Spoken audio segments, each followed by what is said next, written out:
지금 이 시간에도 이스라엘과 팔레스타인은 피 터지게 싸우고 있습니다. 이스라엘, 팔레스타인의 싸움은 어떻게 시작되었을까요? 수세기에 걸쳐서 지금 이스라엘이라 불리는 이 땅을, 강원도만한 이 작은 땅을 여러 나라와 민족들이 장악하려고 많은 전쟁과 노력을 해왔었습니다.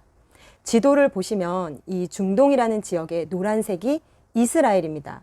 또 연두색으로 가자 지구와 서한 지구가 있는데요.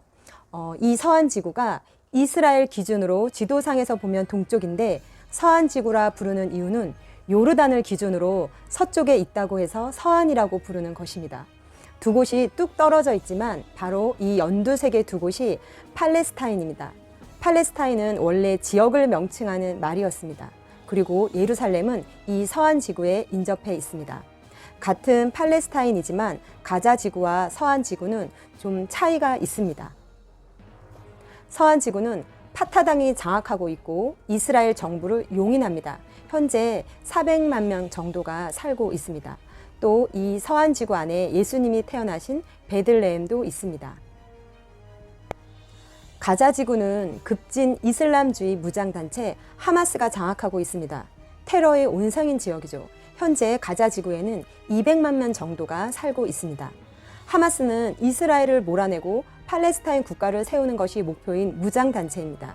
같은 팔레스타인이지만 가자 지구와 서한 지구의 정치색이 많이 다릅니다. 여기서 하마스 얘기를 잠깐 하자면 하마스는 이스라엘을 공격하는 것 외에는 자국민 팔레스타인 민생에 관해서는 전혀 관심이 없는 집단입니다. 그들은 팔레스타인 민간인이 많이 있는 곳, 병원, 학교 같은 공공시설의 지하시설 같은 곳에서 무기를 보관하고 거기에서 이스라엘을 향해 공격을 합니다. 그럼 이스라엘도 그곳에 공격을 가하게 되는 것이죠. 물론 이스라엘은 공습하기 전에 시간을 주고 미리 방송을 꼭 하지만 팔레스타인 민간인은 하마스의 위협 때문에 피하지 못하고 당하는 일이 실상입니다. 고통받는 것은 팔레스타인의 민간인 또 이스라엘의 민간인 모두가 참으로 안타깝게 희생당하고 있습니다. 매우 마음이 아픈 부분입니다. 올해 5월에도 이스라엘 팔레스타인 분쟁이 엄청 심각했는데요. 당시 하마스에서 이스라엘을 향해 쏜 로켓포는 800발 이상이었습니다. 이 중 일부가 민간인 거주 지역을 강타했지만 이 로켓포를 상공해서 이스라엘의 아이언돔이 90%를 요격해서 그 위상을 보여줬습니다. 만약 이스라엘이 아이언돔으로 막지 못했다면 어땠을까요? 이스라엘도 피해가 어마어마하게 많았겠죠. 그리고 이 아이언돔의 한 발의 가격이 우리 돈 5,600만 원에서 9천만 원 한다고 해요. 그러니까 이스라엘도 안보를 지키기 위해 정말로 엄청난 돈을 쏟아 부은 것이죠. 2002년부터 이스라엘은 서한 지구 내에 분리장벽이라고 불리는 이 장벽들을 건설했는데요. 분리장벽. 이스라엘 정부가 팔레스타인 무장단체들의 테러 공격 차단을 명분으로 세운 장벽입니다. 교도소 담장보다도 높은 장벽이 팔레스타인을 둘러싸고 있습니다. 길이 680km, 높이 8m가량 되는 장벽인데요. 이 장벽 때문에 팔레스타인 사람들은 늘 검문소를 통해서 이스라엘로 가야 하는데 이 검문소는 총 39개가 있습니다. 팔레스타인 입장에서 보면 정말 답답하고 불편하기가 말도 못하겠죠. 2004년에 국제사법재판소는 이스라엘에게 장벽의 건설은 부당하다고 권고하였습니다. 그리고 현재 이스라엘은 공식적으로 국제사회가 인정한 국가입니다. 하지만 팔레스타인은 아직까지 국제적으로 인정받지 못한 나라입니다. 팔레스타인은 독립국가가 아닌 자치정부입니다. 이스라엘과 팔레스타인의 이 끝없는 분쟁의 원인을 알기 위해서는 이스라엘과 팔레스타인의 오랜 역사를 살펴보아야 합니다. 성경에 아브라함이 나옵니다. 현재 이라크의 땅 우르에서 아브라함은 태어났지만 갈대아 우르를 떠나라는 너는 내가 지시할 땅으로 가라. 하나님의 명령을 받고 고향을 떠나 가나안 땅, 지금의 팔레스타인, 이스라엘 땅으로 갑니다. 이 사람이 바로 기독교, 이슬람교, 유대교에서 인정을 하는 믿음의 조상 아브라함입니다. 그런데 아브라함의 손자 야곱 시대에 가나안 땅에 극심한 가뭄이 이스라엘에 몰아쳤습니다. 견디다 못한 야곱은 70명의 식구를 데리고 지금은 이집트라 부르는 애굽으로 피신합니다. 근데 거기에서 이스라엘 민족은 애굽, 이집트의 노예로 살게 되면서 모진 핍박을 받고 살아가는데 바로 그때 모세가 이스라엘 백성을 이끌고 애굽, 이집트에서 이스라엘 민족을 탈출시킵니다. 이것이 출애굽 사건이죠. 그리고 이스라엘 왕국을 세우게 됩니다. 이후 200년간 전성기를 누리게 됩니다. 하지만 이 이후에 이스라엘은 전략적 지역에 있기 때문에 세계 각국에서 일어나는 강대국들의 침략을 수도 없이 많이 받았습니다. 아시리아가 북이스라엘을, 바벨론이 남유다를, 그리고 세월이 흐르면서 페르시아와 알렉산더의 헬라가 차례로 이들을 정복했습니다. 그리고 그 후 세월이 흘러 로마가 침략해 이스라엘 왕국은 결국 멸망하고 유대인들은 세계 곳곳으로 흩어져 피하게 됩니다. 이것을 디아스포라라고 하죠.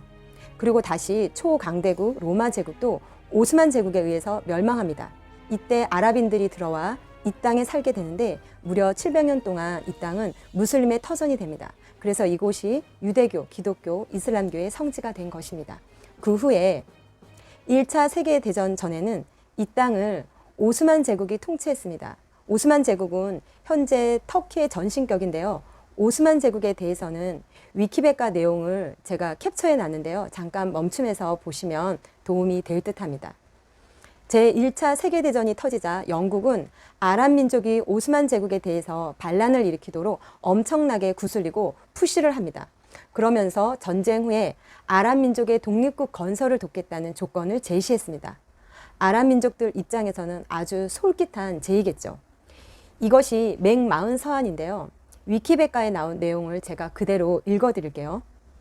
후세인 맥마흔 서한은 영국의 이집트 주재 고등 판무관 헨리 맥마흔이 아랍의 정치 지도자 알리 빈 후세인에게 제1차 세계대전 중인 1915년 1월부터 1916년 3월까지 10차례에 걸쳐서 전달한 전시 외교 정책에 관련한 서한이다. 오스만 제국의 영토인 팔레스타인에 아랍인들의 국가를 세우는 것을 지지한다는 내용이 담겨 있다. 이것이 맥마흔 서한입니다. 그러자 아랍 민족은 이를 승낙했고 1916년 오스만 제국에 반기를 들었습니다.